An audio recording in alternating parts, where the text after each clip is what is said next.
নমস্কার, আমি রিঝা। Social spear চ্যানেলে আরো একবার সবাইকে স্বাগত জানাই। আজকের এই ভিডিওটা একটা রিকোয়েস্টেড ভিডিও এবং এই ভিডিওটার জন্য রিকোয়েস্ট করেছেন শ্রেয়াদি। শ্রেয়াদি, প্রথমেই তোমাকে ধন্যবাদ জানাই আমাকে সাপোর্ট করার জন্য। শ্রেয়াদি জানতে চেয়েছেন যে আমরা যদি অথরিটেটিভ প্যারেন্টিং স্টাইল ফলো করতে চাই তাহলে প্যারেন্টস হিসেবে আমাদের কি কি করণীয় বা আমাদের কিভাবে নিজেদেরকে তৈরি করতে হবে। প্রথমে বলে রাখি, আমাদের বাচ্চার ঠিকঠাক ডেভেলপমেন্ট হচ্ছে কিনা এর জন্য আমরা চারটে জিনিস খেয়াল রাখবো। এই চারটে জিনিসের ইনিশিয়ালস গুলো হলো পি, সি, এস, ই। অর্থাৎ P for physical, C for cognitive, S for social, E for emotional. P for physical অর্থ আপনার বাচ্চা ঠিক করে হাঁটতে পারছে কিনা, ঠিক করে পেন্সিলটা ধরতে পারছে কিনা, ঠিকঠাক কানে শুনতে পাচ্ছে কিনা, চোখে দেখতে পাচ্ছে কিনা, টাচ ফিল করতে পারছে কিনা, এই এই ধরনের বিষয়গুলো, বা ওয়েট ঠিকঠাক হচ্ছে কিনা, হাইট ঠিকঠাক হচ্ছে কিনা, এইগুলো। এরপরে আসছে সি। সি অর্থাৎ কগনিটিভ ডেভেলপমেন্ট, মানে মেমোরি, ল্যাঙ্গুয়েজ, রিজনিং ক্যাপাবিলিটি, তারপরে thinking skills, problem solving skills, এইগুলো বয়সের সাথে সাথে ঠিকঠাক হচ্ছে কিনা। তারপরে আসছে এস। এস মানে হচ্ছে সোশ্যাল, মানে কি সোসাইটির সঙ্গে আপনার বাচ্চা ঠিকঠাক করে ইন্টারাক্ট করতে পারছে কিনা। এরপরে আসছে ইমোশনাল, অর্থাৎ অন্যদের ইমোশনস গুলো আপনার বাচ্চা ঠিকঠাক ভাবে বুঝতে পারছে কিনা, তার মধ্যে এমপ্যাথি গ্রো করছে কিনা, এই ধরনের ব্যাপারগুলো আমরা ফলো করব। এই চারটে বিষয়, এই চারটে জিনিস যদি ঠিকঠাক বাচ্চার মধ্যে থাকে তাহলে বুঝবেন যে আপনার বাচ্চা কিন্তু ডেভেলপমেন্টের ঠিকঠাক জায়গায় রয়েছে। এবারে আমরা ডেভেলপমেন্টের যে বিভিন্ন স্টেজ আছে এটাকে নিয়ে একটু সংক্ষেপে আলোচনা করব। অ্যাকর্ডিংলি আমাদেরও ভূমিকা এখানে পরিবর্তন হবে। প্রথমেই যেটা রয়েছে সেটা হচ্ছে 2 থেকে 6 বছর, সেটা হচ্ছে আমাদের আর্লি চাইল্ডহুড স্টেজ। এই আর্লি চাইল্ডহুড স্টেজ হচ্ছে মূলত টয় এজ, অর্থাৎ আপনারা বাচ্চাদেরকে খেলনার মাধ্যমে বিভিন্ন রকমের অ্যাক্টিভিটি বা বিভিন্ন রকমের জিনিস আপনারা শেখাতে পারছেন। আরেকটা খুব ইম্পর্টেন্ট জিনিস এই এজে, সেটা হচ্ছে গিয়ে এখানে বাচ্চারা ইমিটেট করে, অর্থাৎ ইমিটেটিভ স্টেজও এটাকে বলা যেতে পারে। অর্থাৎ আপনার সামনে, আপনি আপনার বাচ্চার সামনে যা যা বিহেভিয়ার করবেন, যা যা কথা বলবেন, বাচ্চারা সেটাকে কিন্তু ইমিটেট করে নেবে, সেটাকেই নকল করে নেবে। অর্থাৎ আপনি কোনো ভালো জিনিস যদি বাচ্চার মধ্যে দিতে চান, আপনি নিজেই সেটাকে করুন, দেখবেন আপনার বাচ্চা অটোমেটিক্যালি সেটাকে কিন্তু ইমিটেট করে নিয়েছে। তারপরে আসছে সোশ্যালাইজেশন। এই সময়টাতে বাচ্চাদের সোসাইটির সঙ্গে মিশতে দেওয়াটা জরুরি।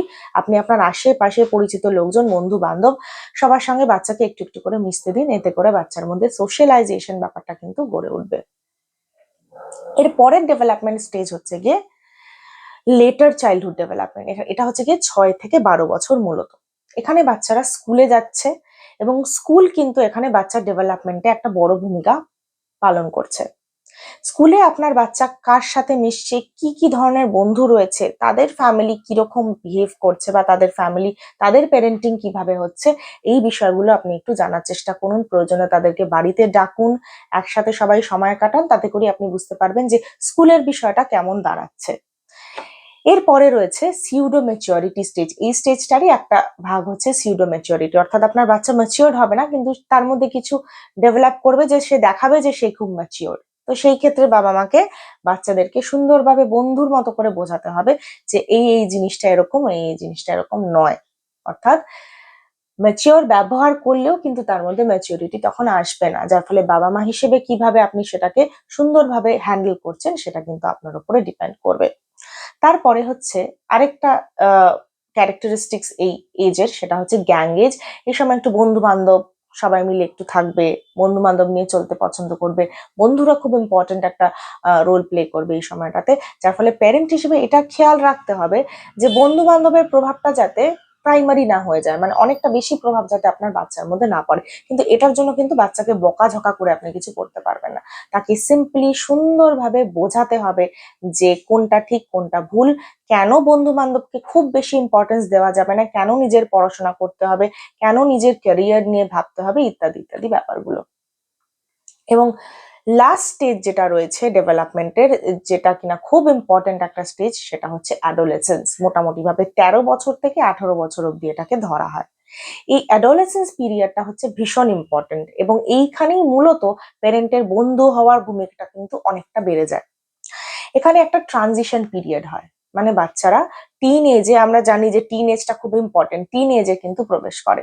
এবং এই ট্রানজিশন পিরিয়ডটাতে বাচ্চাদের মধ্যে আইডেন্টিটি ক্রাইসিস তৈরি হয়, তারা একটু স্ট্রেসে থাকে তাদের পড়াশোনা নিয়ে, ক্যারিয়ার নিয়ে, ভবিষ্যৎ পরিকল্পনা নিয়ে, এই বিষয়গুলো নিয়ে বাচ্চারা কিন্তু খুব স্ট্রেসে থাকে। তো এই সময়টাতে কিন্তু খুবই ভালো একটা বন্ধুর মতো বাবা বা মাকে কিন্তু বিহেভ করতে হয় এবং তাদেরকে বিভিন্ন বিষয় বোঝাতে হয়। এবং এই সময়টাতে কিন্তু ল্যাক অফ ইমোশনাল স্টেবিলিটি থাকে, যেটা কিন্তু কন্ট্রোল করা বা যেটাকে ঠিকঠাকভাবে হ্যান্ডেল করার দায়িত্ব কিন্তু বাবা মার ভীষণ ইম্পর্টেন্ট। তো এই হচ্ছে মূলত আমাদের ডেভেলপমেন্টাল স্টেজ, এবং এইভাবেই কিন্তু বাচ্চাদেরকে ছোটবেলা থেকে গড়ে তুলতে হবে। এবং ডেভেলপমেন্টাল স্টেজ অনুযায়ী কিন্তু আপনার প্যারেন্টিং যে স্টাইলটা রয়েছে, যেটা কিনা এখানে যেটা অথরিটেটিভ, যেটা মূল আলোচনা করলাম, সেইটা অনুযায়ী কিন্তু আপনাদের চেঞ্জেস হবে। এবং বন্ধুত্বপূর্ণ সম্পর্কটা কিন্তু সব থেকে বেশি ইম্পর্টেন্ট হয়ে দাঁড়াবে এই অ্যাডোলেসেন্স পিরিয়ডে, কারণ এই সময়টাতে বাচ্চারা কিন্তু ভুল পথে যাওয়ার একটা প্রবণতা থাকে। তো এইটাকে আটকানোর দায়িত্ব কিন্তু বাবা মা। এবং বাচ্চা যখন খুব ছোট অর্থাৎ টডলার স্টেজে রয়েছে, এখন কিন্তু বাচ্চাদেরকে মূলত যেটা করতে হবে, খেলনার মাধ্যমে বোঝাতে হবে। এবং শুরুতেই যে কথাটা বললাম পিসিএসসি, এই পিসিএসসি ব্যাপারটা কিন্তু খুব ইম্পর্টেন্ট।